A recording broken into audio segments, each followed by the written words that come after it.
Radio. I represent it. The information station changing the nation.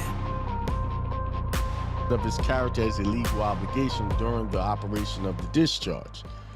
Something of the original vitality of the debt continues to exist, which may be transferred, even though the transferee takes it subject to its disability incident to the discharge. So what they're saying, if you discharge a debt, it doesn't necessarily go away.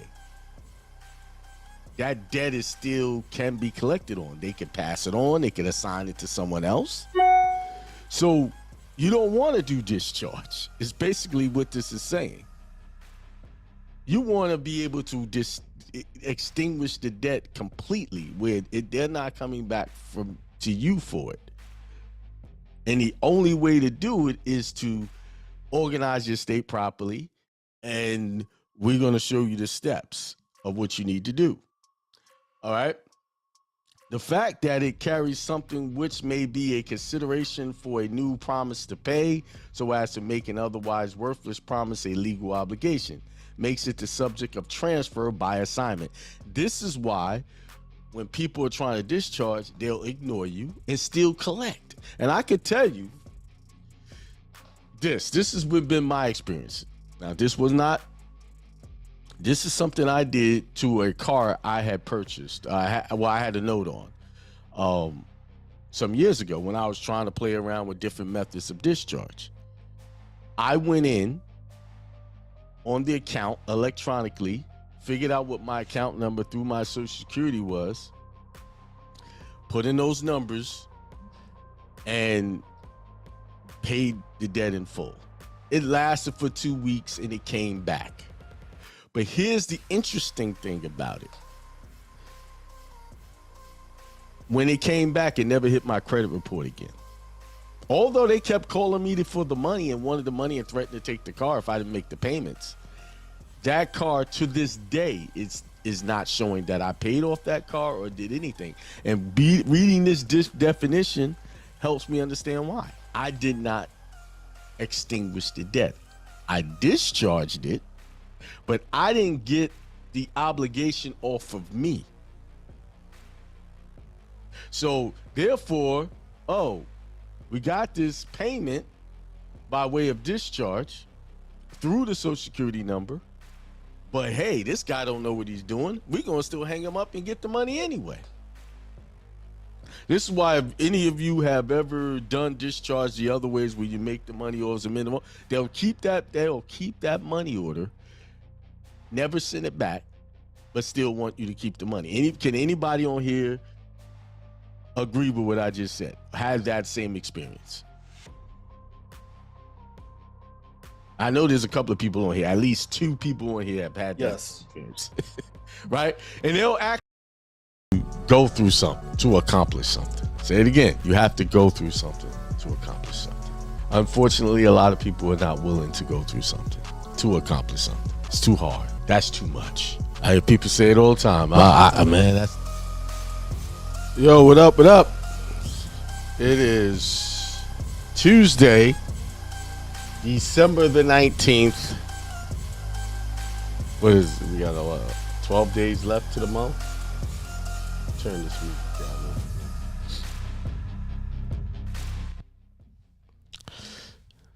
12 days. We don't have many days left. Really. It's done. It's just over with. This year's done. Now it's planning the next one. That's why we're going to have a money ritual December the 31st, 11 p.m. into the new year, which would be 12 a.m. I sent out the link for everything, I think last week. I'm going to send it out again tonight. Once I finish this broadcast, I'll send it out to you guys. So what do we got? We got what's coming up. Actually, I don't have any seminars coming up. I'm actually gonna plan something for January. Someone wants to do a private seminar in Miami, Florida. I have not said yes or no to that.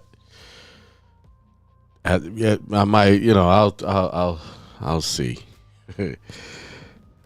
I just don't like doing just one person seminars. Like people just, hey, come on. I'd rather have a group of people come, and then I can teach everybody. I'm really, one-on-ones is not my favorite thing to do when it comes to a seminar. So I'll let y'all know. I'll send an email out if I'm going to do something in January, first of the year, whether it be Florida or North Carolina. I'm just not in the traveling mood. That's pretty much what it is. I'd rather just wait until it gets a little warmer to start traveling. But if I have to, I'll do it. If the demand is enough, I'll do it. Anyway, so the title of the show is the hijacking of your perception. How is that? How is our perception hijacked? How? Our perception has been hijacked from the day we entered it into this world. And the people that started it off, the ones that started off the hijacking of our perception was our own parents. Not to be angry with our parents. They were only doing what they knew. I always say that. People only do based on what their perceptions are. That means in order for them to hijack our perception, their perception was already hijacked. Everything they believed and was taught from the time they were born, that's what they held on to. And what they thought was right for you, what was right for me, they taught it to us. Today I was reading up, I went back and started studying the American educational system. Did you know that the American education system was never meant for us, black folks, people of color, Aboriginals, Native Americans? It was not meant for us. It wasn't designed for us to be a part of it. It was introduced into the colonies. Started up north, the New England area, and worked its way south. So when you start talking about the civil rights movement and things like that, our perception was hijacked even when it came to that, because we were fighting to become part of a system that was never meant for us. And it went on a massive propaganda campaign to make us feel like we were being left out. Oh, yeah. I started off studying the American educational system. And then I ended up on Noah Webster. Did you know Noah Webster was the one who created some of the first textbooks for the educational system back then? Not only did he create the couple of dictionaries, he also created the curriculum, the textbooks, the perception that he felt like everyone should have. He was the one who said that you shouldn't teach a kid at the age of 3 to read. You need to break it down in little pieces and give it to them a little bit at a time. So these men from that time period was the one who was the authority on education and what you were supposed to learn and how you were supposed to learn and what you should, the structure and what you can retain. They became these experts. And basically, the way the school system is now today is still pretty much the same structure. We're living off of. Let's go to the.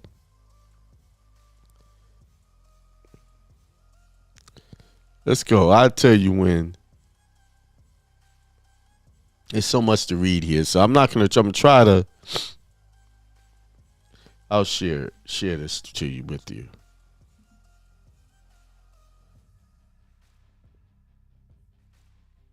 Let's share this. I hope I can not. Let's see. Let's close all of this out. That out. I got a lot of my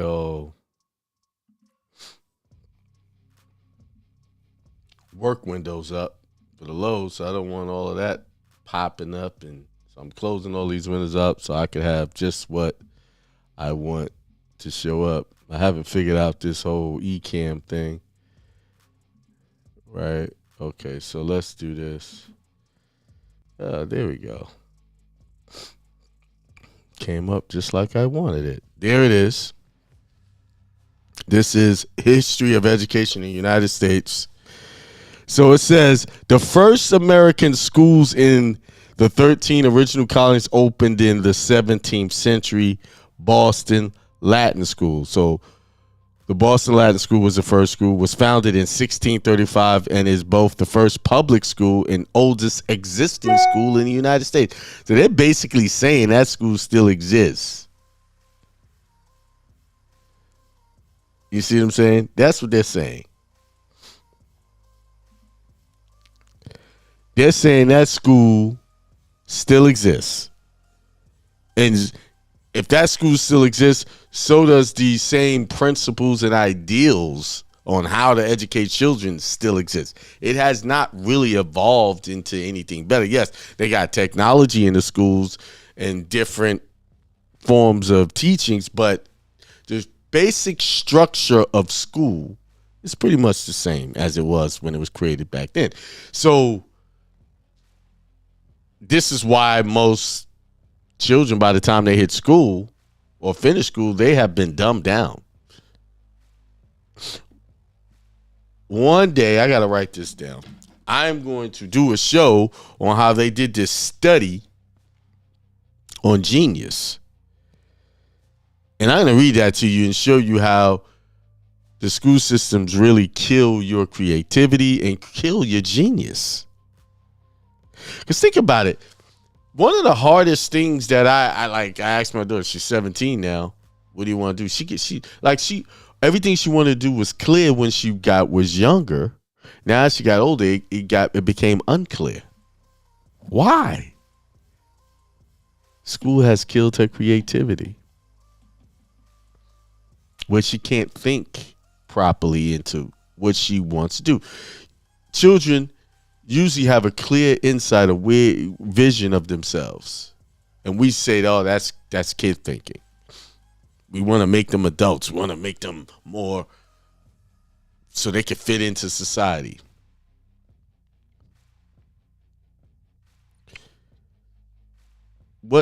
So we are trying to get our children to fit into a dysfunctional society. That's really what we're doing. We're not born dysfunctional. We become dysfunctional by our environment. And this is what that study showed. That study showed that their environment is what killed their genius. I'll go a step further. That environment killed their divinity. Because you put them in an environment where they're being taught civics and not spirituality. Now, the original schools were built upon family and church principles, because a lot of the teachers were actually ministers or pastors back then. So they incorporated the Bible in with the curriculum. And then guys like Noah Webster came along and said, no, we need to teach them civics about respecting government. So instead of looking to God for direction, they wouldn't say, let's look to government for direction. So basically, in that situation, their perception was hijacked. Let's keep going. The first free taxpayer-supported public school in North America, the Mather School, was opened in Dorchester, Massachusetts in 1639. Crimmins 1970 stresses that colonists tried to, at first, to educate by the traditional English methods of family, church, community, and apprenticeship. So apprenticeship is teaching a skill, learning how you go work with someone who has that skill and you learn and you become that. Say if you want to be a carpenter, you would go study under somebody in carpentry. With schools later becoming the key agent in socialization. At first, the rudiments of literacy and arithmetic were taught inside the family. So literacy and arithmetic were taught inside the family, assuming the parents had those skills. Literacy rates were much higher in New England because much of the population had been deeply involved in the Protestant Reformation and learned to read in order to read the scriptures. So learning how to read the Bible was a very important thing because it helped people learn how to read. Now, I can attest to that. I can agree with that because growing up as a Jehovah's Witness, we had to read the Bible a lot. And a large part of my vocabulary, large part of how I speak came from that training. Like I will tell you, hands down, to me, the Jehovah's Witnesses have the best Bible study program.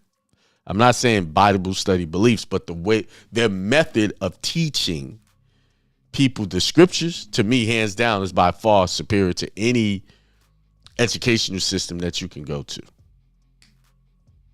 Because me personally I gave my first presentation from the Bible at the age of 8. And there were children giving presentations from the Bible as young as 6.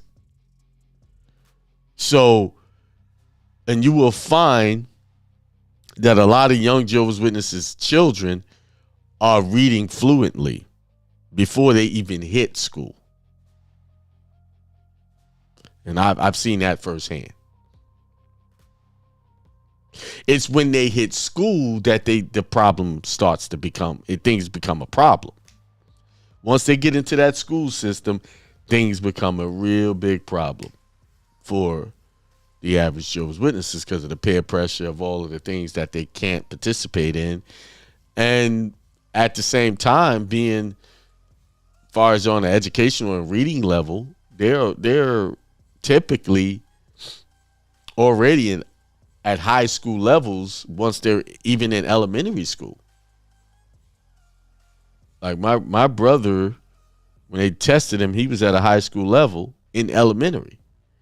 And I was like right behind him. And I wasn't a big reader back then. I didn't become really good at reading and stuff like that because I didn't care about reading because there's so much pressure. He was out performing when it came to that. So I said, man, I better catch up. So I just started reading. And then one summer, I just read about 2 or 3 books. And then I kept reading after that. Then I was on high school level. But yes, so now you see what's going on today. Most children don't read the Bible or even know what the Bible. Most adults don't even know what the Bible says.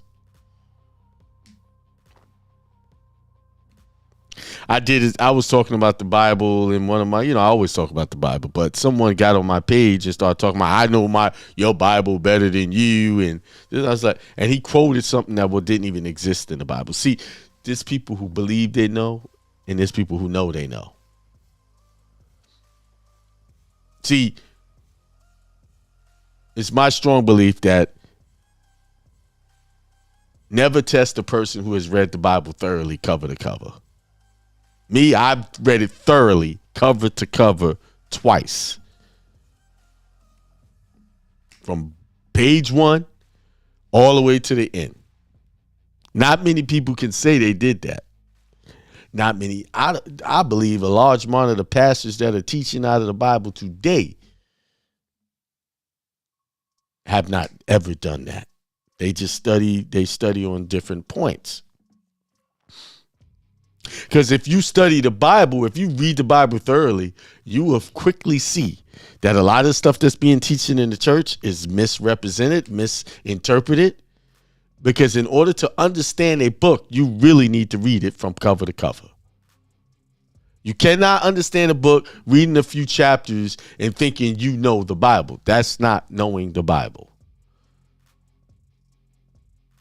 Because I can tell you with definitive, I can say this right now. There's one fact about the Bible that is startling.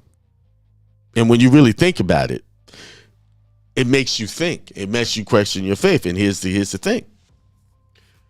We have this character that they call the devil that's so evil. And he's around here trying to get everybody to go against God. And he started off with Eve, right? But do you know the devil has never killed anybody in the Bible? There's no documentation ever in the Bible that the devil killed or took someone's life. Show me the scripture. But yet we run around here believing, and I'm not saying the devil's not evil. What I'm saying is there is no evidence of the devil killing people. Now, they'll say that the devil tried to mislead people. Now, in the Bible, it's only maybe where the devil, 3 different instances that I can recall. If somebody correct me if I'm wrong, there's 3 instances in the Bible where there was direct communication between the devil and someone here on this planet. First communication was with Eve. The second one was, it wasn't even a direct communication. It was the issue with what's his name? Job. He didn't communicate with, he just put his hands on his property because God said, no, you can't take his life. God even commanded, you can't do that. And then the third one was the temptation of Jesus. If there's any other places in the Bible, correct me. But I'm getting to the point. But in the Bible, there's documentation and evidence where God killed a lot of people. Let's just start with the New Testament. God killed thousands upon thousands of people, took out a whole city of Sodom and Gomorrah. And there's even more documentation of him sanctioning the death of many people on the account that they didn't follow his laws. I'm just speaking. I'm not leaning one way or the other. I'm just giving you facts of what the Bible actually says.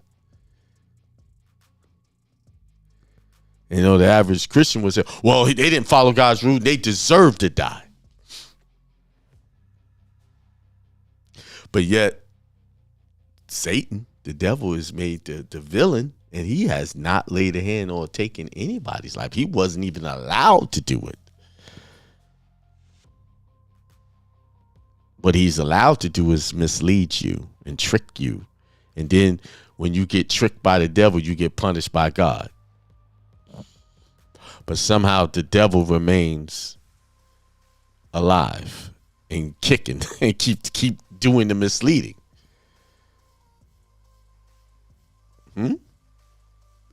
I mean, these are things that you have to critically think through and say, how does this all make sense? I'm not telling what you to believe or not to believe. I'm just getting you to critically think. And since we're on the subject of the Bible, I'll give you some more things to critically think about. You had the story where they said the sons of God forsook their heavenly position because they found the daughters of men to be attractive and came down and had children with them. And in our minds, we see, when I was growing up and I heard this story and I tried to make sense of that, I said, well, how did they have babies? They were angels. They're different. They have all of these special things. And how were they able to have children with these women well, oh, well, the story things out. Oh, they materialized down here and they became like us. And that's how they was able to have sex with the women and have children. And then you had the instances where God walked with certain individuals and they saw God. And then other places in the Bible, no man can see God and live. But in this places in the Bible where it specifically said God walked with this one and that one. And then you start to think like, okay, how did these angels get down here and have the same anatomy as us and be able to procreate? We all know what it takes to make a child, right? Sex, intercourse, sperm ejaculation into the woman's into the woman, goes up to the fallopian tubes, drop some eggs, and they sit there in the uterus and they get impregnated, right? So it only makes sense that these angels had the same man-like qualities as just any other man on the planet. They just was for something somewhere else, right? But when you're told these stories, they give you the imagination, the stories of these were angelic beings. They had these strong stats. They had all. We don't know that. The Bible doesn't say what these so-called sons of men, the sons of God who came down here and decided to procreate with the woman of the earth. I mean, if I'm being logical, they seem like they had the same abilities, same capabilities as any other man, right? Because they was able to bear children. They called them Nephilim. They were giants. They became big. And then you think about that, like this regular sized woman had these big giant children and it didn't kill her. These abnormally benevolent children, or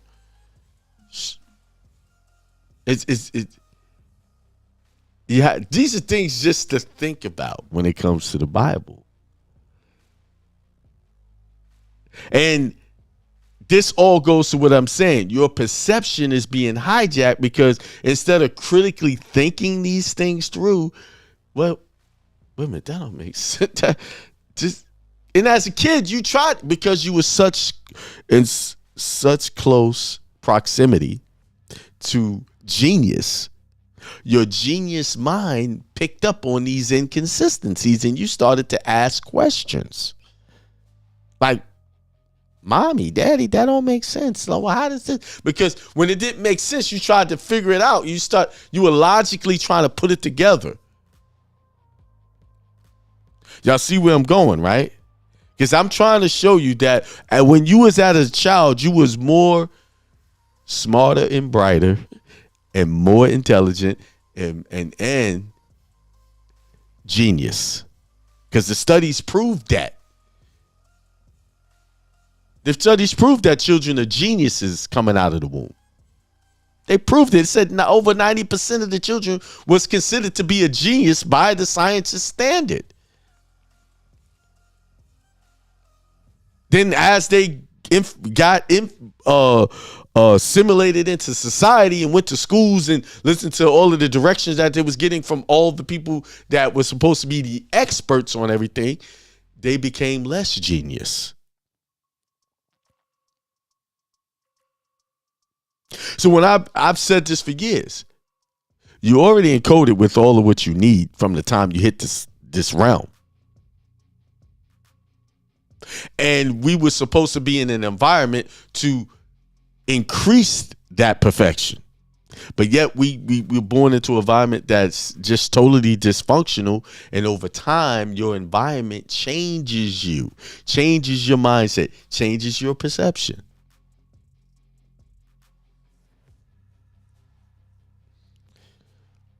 We begin to adopt societal norms. You need to go to school, get an education, get a good job. We start, see,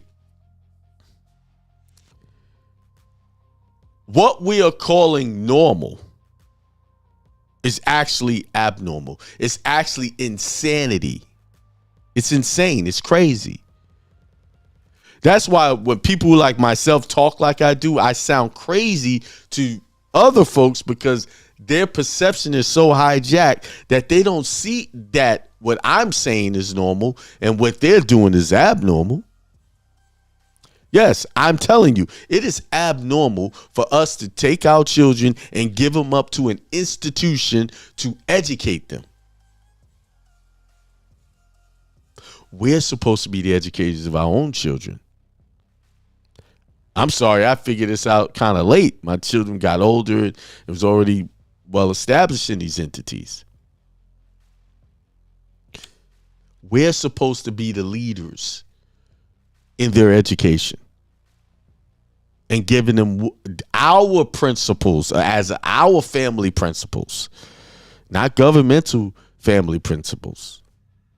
Because as you can see in the school system today, they're just trying to hijack everything. They're hijacking their sexuality, everything, and doing it behind the parents' back. I know growing up in New York, when young ladies used to get pregnant as teenagers, they could hide it from their parents, go to Planned Parenthood, and they'll give them an abortion without the parents' consent.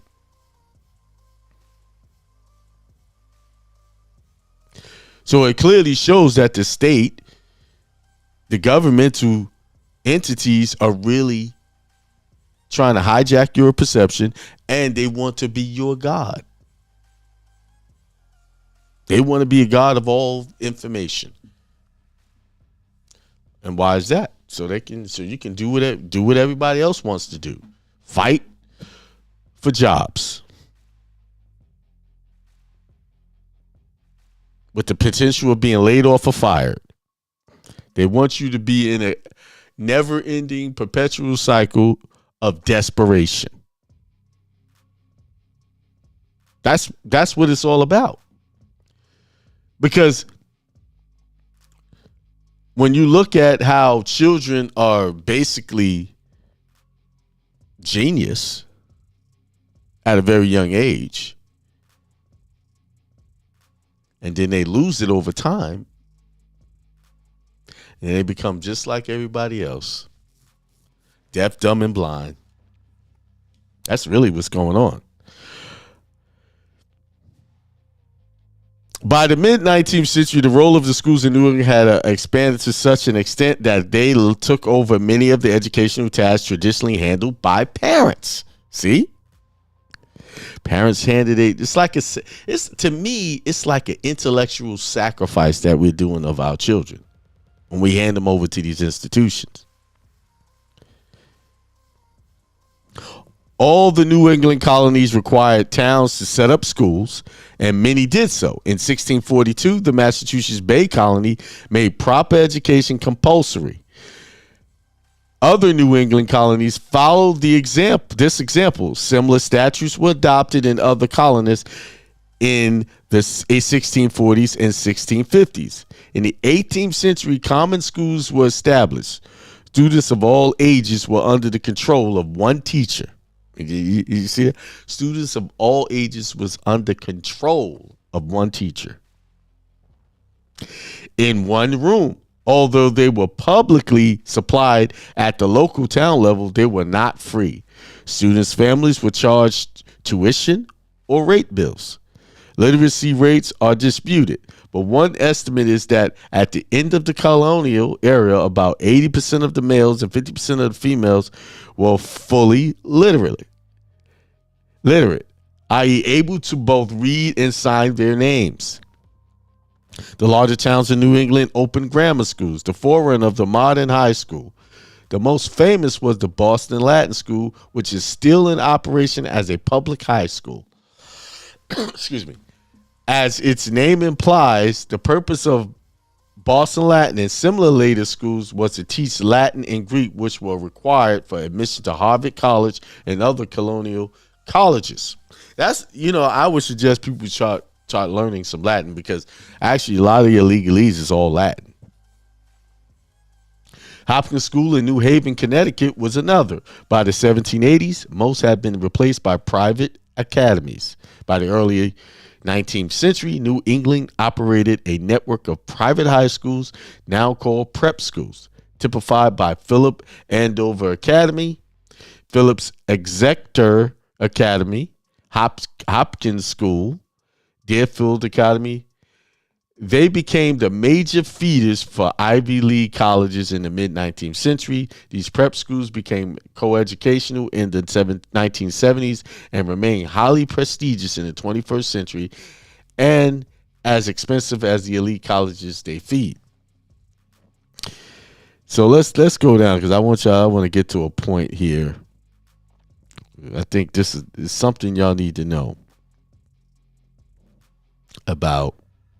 Let's go to the textbooks. In the 17th century, colonists imported school books from England. So early on, the textbooks came out of England.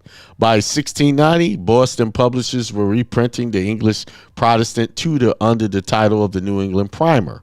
The primer was built on rote memorization by simplifying Calvinist theology. The primer enabled the Puritan child to find the limits of the self by relating his life to the authority of God and his parents. So still at this time, God, parents was a big thing. It wasn't switched up. The primer included additional material that made it widely popular in colonial schools until it was supplanted by Webster's work. See, here we go. The blue-backed Speller of Noah Webster was by far the most common textbook from the 1790s until 1836, when the McGuffey Readers appeared. Both series emphasized civic duty and morality, and sold tens of millions of copies nationwide. Webster's Speller was the pedagogical blueprint of American textbooks. It was so arranged that it could be easily taught to students, and it progressed by age. Webster believed students learned most readily when complex problems were broken into its component parts. Each pupil could master one part before moving to the next. Ellis argues that Webster anticipated some of the insights associated in the 20th century with Jean Piaget's theory of cognitive development. Webster said that children pass through distinctive learning phases in which they master increasingly complex or abstract tasks. He stressed that teachers should not try to teach a 3-year-old how to read. Wait until they are ready at age 5. He planned the spells accordingly, starting with the alphabet, then covering the different sounds of vowels and consonants, then syllables. Simple words came next, followed by more complex words, then sentences.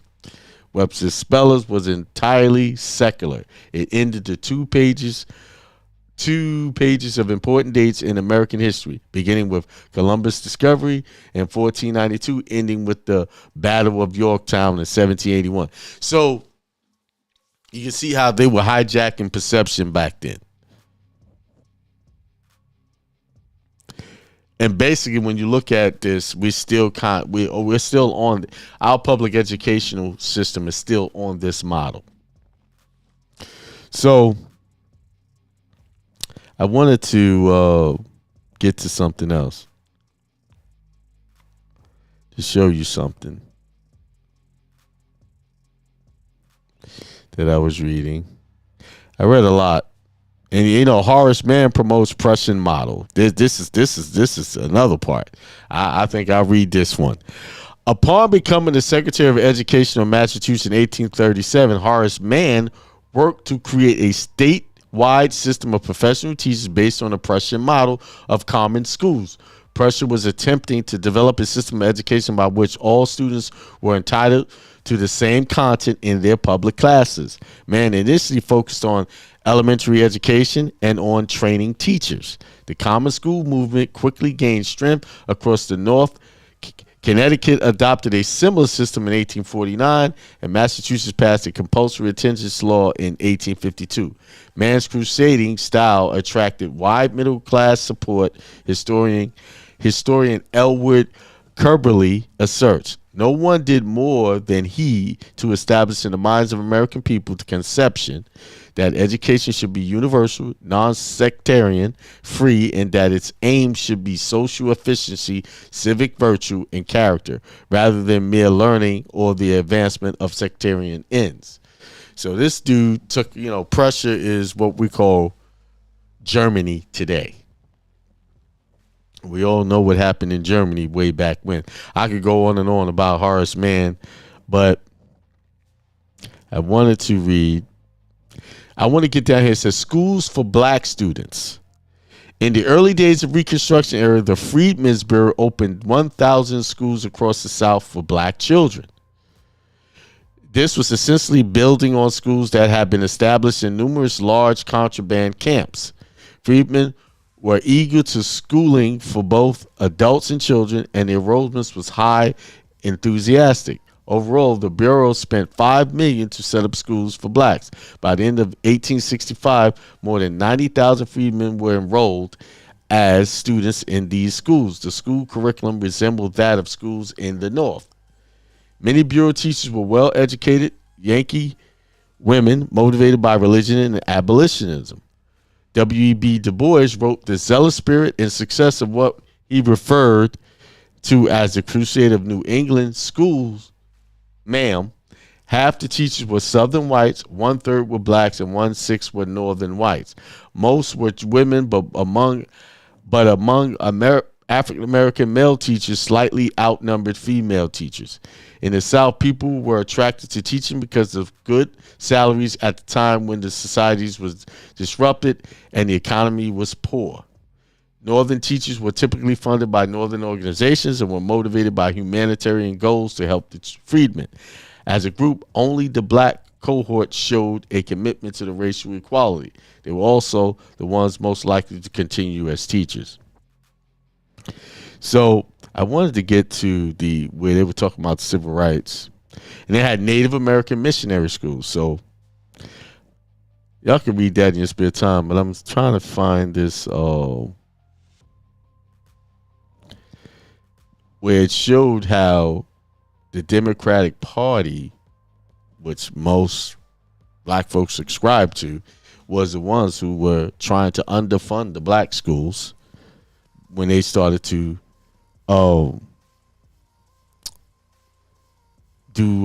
desegregate the schools. But it might have been on the let's see, here it is.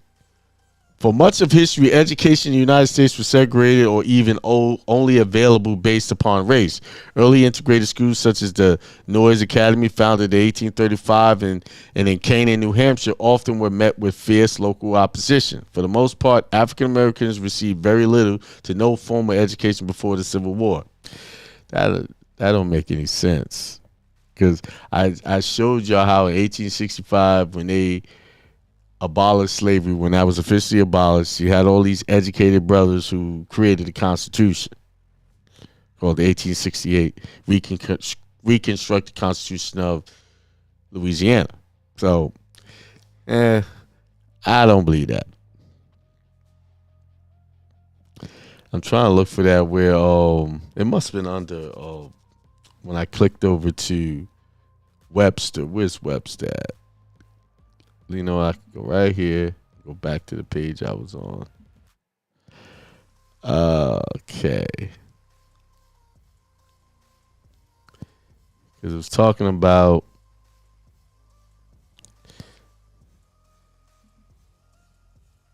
when you have something you want to read. I just wanted to show how it was the Democratic Party, who most black folks believe in, was the one who throughout history was trying to hinder people of color's progress. But now the narrative today is the Republicans. The Republicans are bad, blah, blah, blah. But it was always the Democrats, and it still is. Because the ideals they promote haven't done anything for, hasn't made any changes or any progress. That's just taking us backwards. trying to find that where it was. I guess I'll find it later. I think. Here it is, right here. There it is.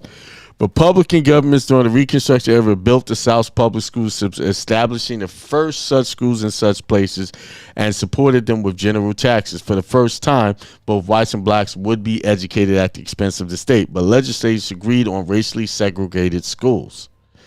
The few integrated schools were located in New Orleans, particularly after white Democrats, here we go, regained control of the state legislature in former Confederate states. They consistently underfunded public schools for blacks, which continued until the 1940s in the famous 1954 Brown versus Board of Education decision. The United States Supreme Court declared state laws establishing separate public schools for black and white students to be unconstitutional. That began a complex process of desegregation. So I just want to show you in writing that to me, none of these parties are beneficial. They all work for the same people. They all got the same agenda on both sides. So that's something to think about. Where's my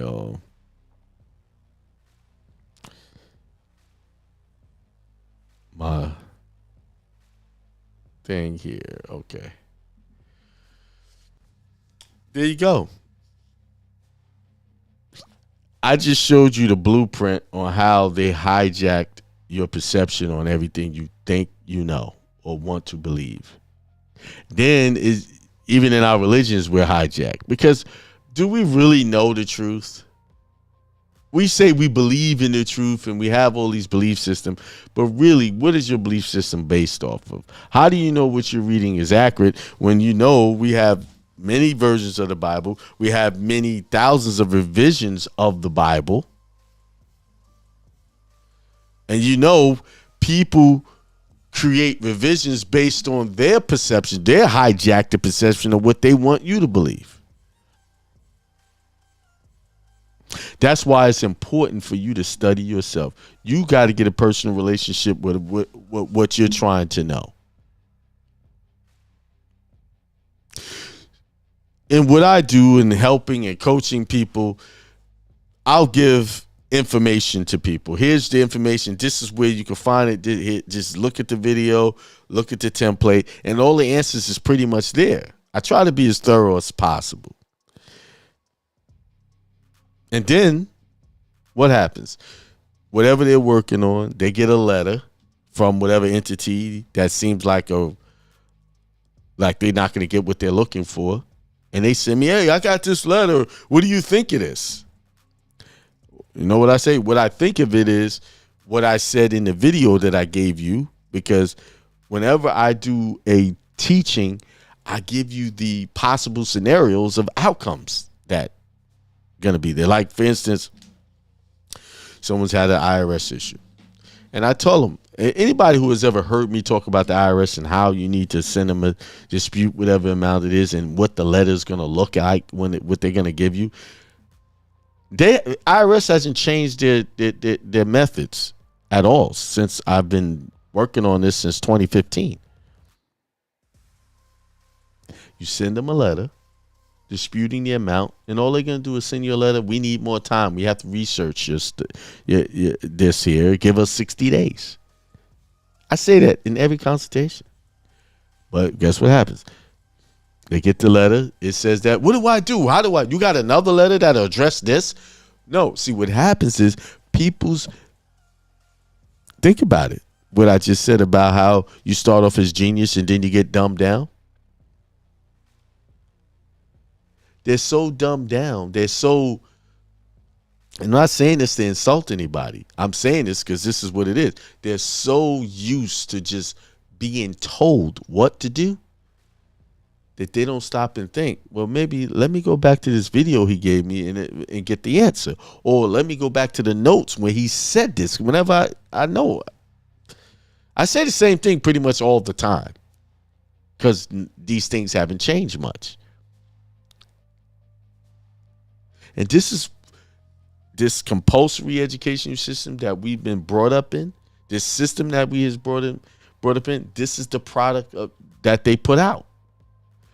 That system puts out a product that cannot think for themselves or stop and critically say, well, maybe I need to do. Because when you go to school, what are they saying? You need to just listen to the teacher no matter what. Follow orders. If you're wrong, even if they're wrong. There's no such thing as being creative, right? Think about with math. They want you to come up with the answer, and they want you to give them the answer based on what they say you need to do, how they want you to come to the answer. Even if the answer is right, it's got to be the way they want it. In the formula, in the way, and the way they're doing math and these formulas, the way they processes to coming up to the answers is way different than when I was coming up. So they make it almost impossible for the parents to even help their children with the schoolwork when it comes to math.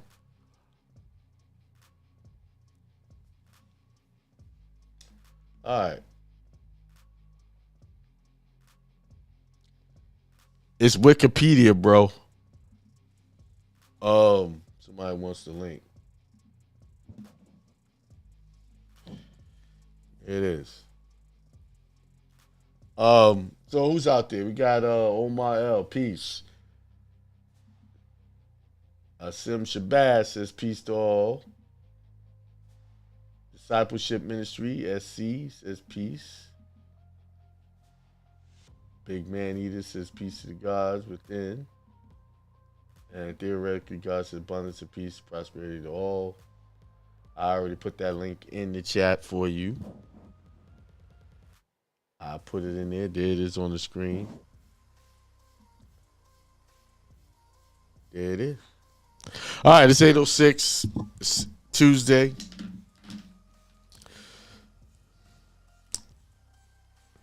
I did a class last night, for the private members, and a couple of issues popped up with some things they got to work on.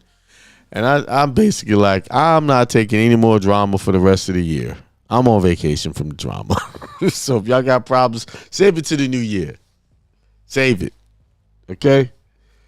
I'm all problem listening to out for the rest of 2023. I'm going on what you call a fast from hearing other people's problems.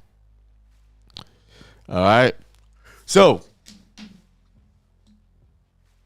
that being said, I am going to say peace, prosperity, and extreme wealth to y'all. Y'all have a good night.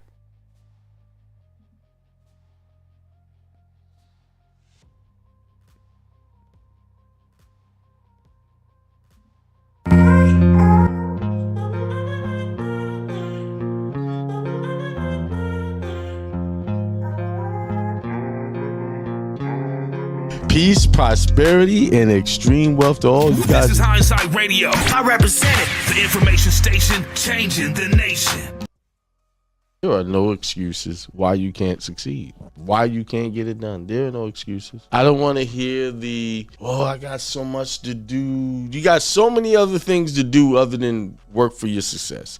People literally will make an excuse not to be successful. They will. They will find every way not to make something happen. I don't know how many excuses I had. Hey, you could do this. I got so much to do. I got this job that I'm working at. And job. So you make an excuse to be a slave. You'd rather be a slave than make something happen for yourself and your family outside of clocking in and out. Y'all want to know what's really going on out here? Y'all really want me to say the truth about the very existence that 80% of the population is living? Just like they got free range chickens, we got free range slaves. You know that, right? Free range slave. Let me explain it. You got to get a passport to even leave the country, and you can only go to the places they tell you can go. That accepts that passport. That's number one. Number two, most people have jobs. And if you want to keep that job, you got to clock in when they say clock clock out when they say, take a break when they say, take a vacation when they say. And you get a couple of sick days per year and some personal time. They give you some of that as a concession for you giving them credit of your time. Like you come to work, you work for 2 weeks, then they pay you. Some people, y'all work for a whole month and don't get paid. But you giving them all that free work credit of your hours until you get that one check. Why do they give you a check once a month? Because it's cheaper for them to cut a check. The accounting is cheaper. It's convenient for them to pay you once a month. Stack up all your money, stack up all your credit with them. It's convenient. It's not for your benefit, it's for theirs. You working for them is for their benefit, not for yours. You think you're getting something out of it, and they're paying you fractions of what they're earning. See, they looking to make millions. You looking to make hundreds. So as old as you are, how long you've been dealing with these situations, there are no excuses why you can't succeed. Because if you could work hard and be under that type of scrutiny and be a free-range slave, you can be free, set yourself free, because no one's forcing you to do any of that, and go start something on your own. You can do that, but why won't you do it?